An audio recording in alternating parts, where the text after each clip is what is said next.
আজ আমরা কথা বলবো বাংলাদেশের স্বর্ণের বাজার নিয়ে।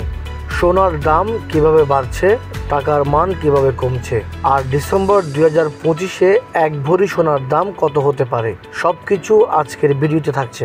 তাহলে চলুন শুরু করা যাক। বাংলাদেশে সোনা সবসময় এক ধরনের নিরাপদ বিনিয়োগ। যখন টাকা মান হারায় তখন মানুষ প্রথমেই ছুটে যায় সোনার দিকে। 2025 সালের জানুয়ারি মাসে প্রতি ভরি 22 ক্যারেট সোনার দাম ছিল 1,41,000 টাকা, কিন্তু আজ সেপ্টেম্বর 2025-এ এসে সেই দাম দাঁড়িয়েছে প্রায় 1,89,000 টাকা। মানে মাত্র 8 মাসে সোনার দাম বেড়েছে প্রায় 48,000 টাকা প্রতি ভরিতে। ভাবুন তো, যিনি জানুয়ারিতে সোনায় বিনিয়োগ করেছিলেন তিনি ইতিমধ্যেই বড় লাভে আছেন। চলুন দেখি একটু বিস্তারিতভাবে। 22 ক্যারেট জানুয়ারি মাসে ছিল প্রায় 1,41,426 টাকা, এখন প্রায় 1,89,360 টাকা। 21 ক্যারেট ছিল 1,35,000-এর মতো, এখন দাঁড়িয়েছে 1,80,699 টাকায়। 18 ক্যারেট ছিল 1,16,000, এখন 1,54,886 টাকা। আর সোনাদনি ছিল প্রায় 1,28,000 টাকা। অর্থাৎ সব ক্যারেটেই এক কথায় অবিশ্বাস্য বৃদ্ধি হয়েছে।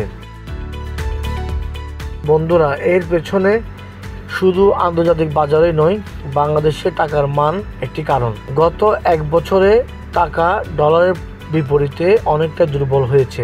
যে টাকায় আগে বেশি ডলার কেনা যেত, এখন কম কেনা যায়। ফলাফল, আমদানি নির্ভর জিনিসপত্র, বিশেষ করে সোনা আরও দামি হয়ে গেছে। অর্থাৎ আপনার হাতে থাকা টাকা আসলে আগের মতো ক্ষমতা রাখে না, কিন্তু সোনা তার ক্ষমতা কেবল বাড়ছে। এটাই সোনার আসল শক্তি। তাহলে ডিসেম্বর 2025-এর দাম কত হতে পারে? বিশ্লেষকরা বলছেন, যদি বর্তমান ধারা অব্যাহত থাকে তবে ডিসেম্বরের শেষে 22 ক্যারেট সোনার দাম হতে পারে 2,08,000 থেকে 2,18,000 টাকা প্রতি ভরি। 21 ক্যারেট প্রায় 2 লাখ টাকা বা তারও বেশি। 18 ক্যারেট উঠতে পারে 1,70,000 থেকে 1,78,000-এ। সনাতনীও যেতে পারে 1,41,000 থেকে 1,48,000-এ। মানে এখনই যে কেউ কিনলে ডিসেম্বরের মধ্যে কয়েক হাজার থেকে কয়েক 10,000 টাকা লাভের সম্ভাবনা রয়েছে। বন্ধুরা, সোনা শুধু অলংকার নয়, এটি আপনার টাকার নিরাপত্তা।